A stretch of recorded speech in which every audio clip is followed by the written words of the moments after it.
na sino ba ang kasama dyan? Kasama ba si Brother Joel? Paano yung ibang mga Christian? Christian na congressman, Christian na contractor, Christian na nasa DPWH, kasama ba sila? Well, nung sinabi ni Brother Eddie at napakaraming mga ginagamit ng Panginoon na may revival na dadating, ano ba akala niyong gagawin ng demonyo? Susuko? Akala niyo ba yung principalities, authorities na nag-ahari sa corruption sa DPWH ay susuko na lang? Praise God. Payagan niyo po ako basahin ang isang resolution na unanimously approved by the Senate of the Philippines, adopted October 1, 2025. Basahin ko na lang po verbatim, ha? Resolution number 26. Resolution congratulating and commending the Jesus is Lord Church worldwide on the celebration of its 47th founding anniversary on 18 October 2025. Whereas the Jesus is Lord worldwide, founded in 1978 as a Bible study group of 15 students by Bishop Brother Eduardo Brother Eddie C. Villanueva and his late wife, Dr. Adoracion Sister Dory J. Villanueva, has grown into one of the largest full gospel Christian churches around the world.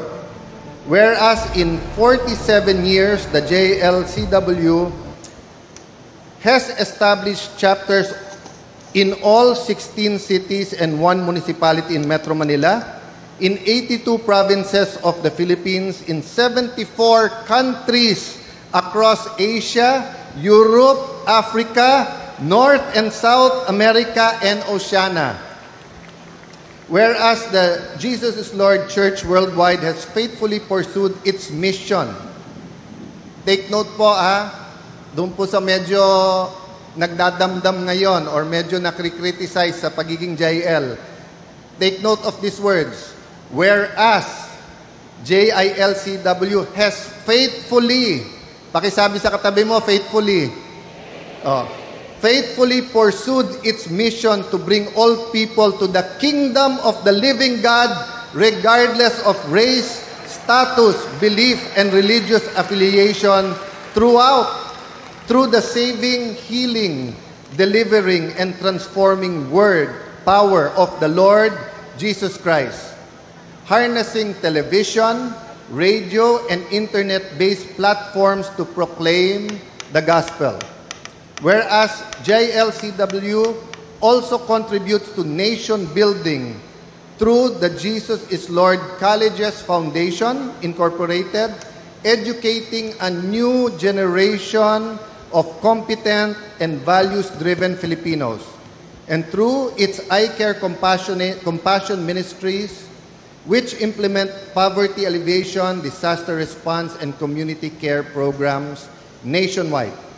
Whereas its global network provides spiritual, emotional, and practical support to the countless overseas Filipino workers and migrants serving as a refuge of care and assistance in times of need.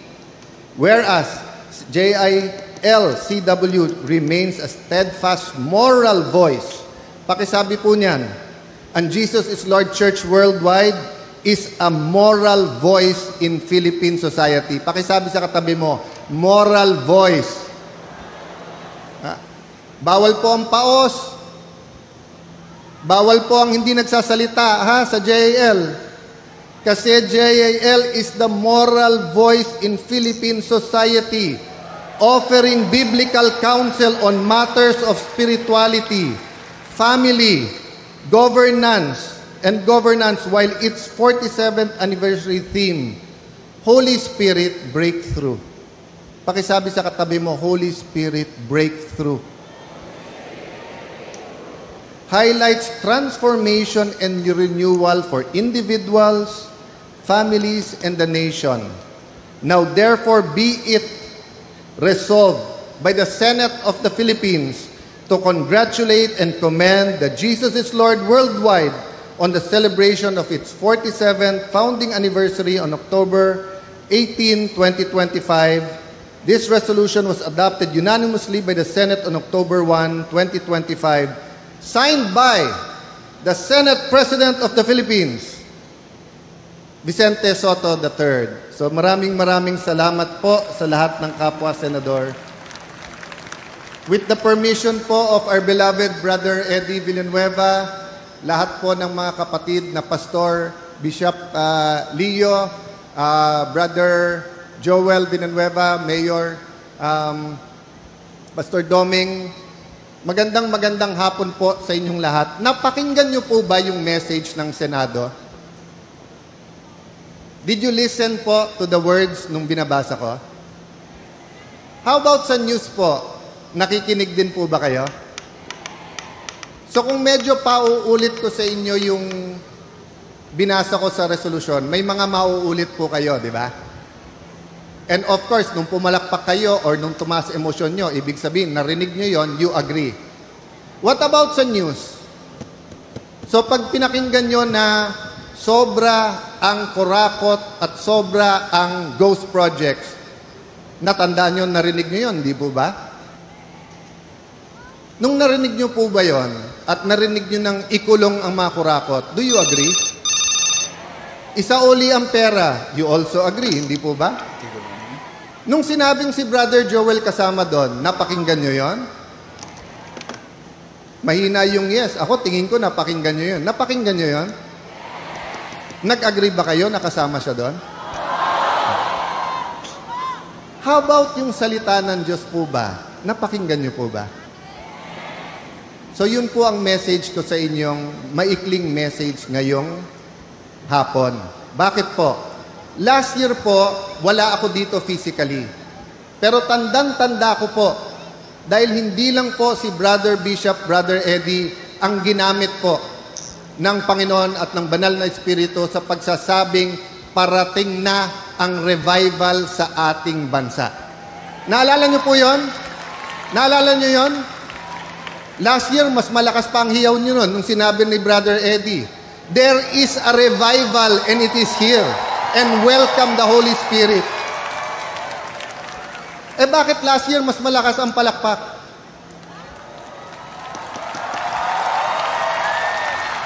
Alam niyo po bakit? Kasi this year, inatake si Brother Joel, and because si Brother Joel ay bahagi at nasa pundasyon din ng JL dahil sa kanyang youth ministries at ministry po sa church, inaatake din po ang JL. Hindi nyo ba nababasa sa Facebook, oy mga JL, gumising kayo. Oy JL, simbahan ba kayo? Bakit kayo involved sa corruption? Kaya siguro meron pong ilan na wala dito ngayon. Ilan lang naman. Dahil tingin ko, mas marami kayo this year than last year.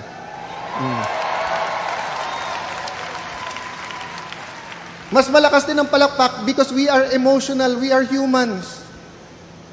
Nung sinabi sa Panginoon Hesukristo na patay po ang kanyang kaibigan, di ba sabi sa Biblia, umiyak siya? Eh Diyos siya, alam naman niyang bubuhayin niya yun. Pero dahil naging tao po siya. Kaya less po ang ating pong celebration, pagre-rejoice, palakpakan kanina, sapagkat nasa likod ng isip natin, it's the elephant in the room. Na sino ba ang kasama dyan? Kasama ba si Brother Joel? Paano yung ibang mga Christian? Christian na congressman, Christian na contractor, Christian na nasa DPWH, kasama ba sila? Well, nung sinabi ni Brother Eddie at napakaraming mga ginagamit ng Panginoon na may revival na dadating, ano ba akala niyong gagawin ng demonyo? Susuko? Akala niyo ba yung principalities, authorities na naghahari sa corruption sa DPWH ay susuko na lang?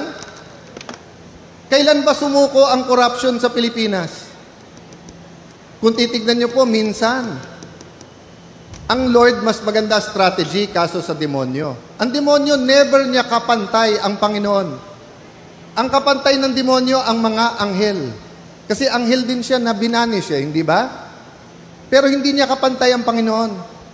Pero tao na ginagamit ng Panginoon, minsan mahina tayo sa strategy. So ano ang strategy po ng demonyo sa mga panahon na ito? Ang revival po, ang kasama niyan ay repentance. Individual, community, corporate repentance. Di naman po kailangan lahat mag-repent.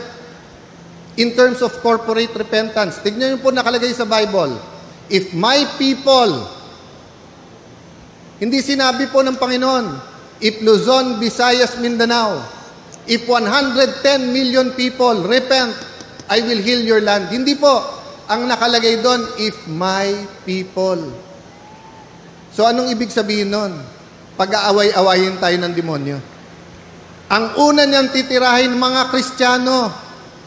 Dahil alam ng Kristiyano, hindi lang tao ang kalaban natin. Meron principalities, meron authorities, meron pong kings, may spiritual warfare dito mga kapatid.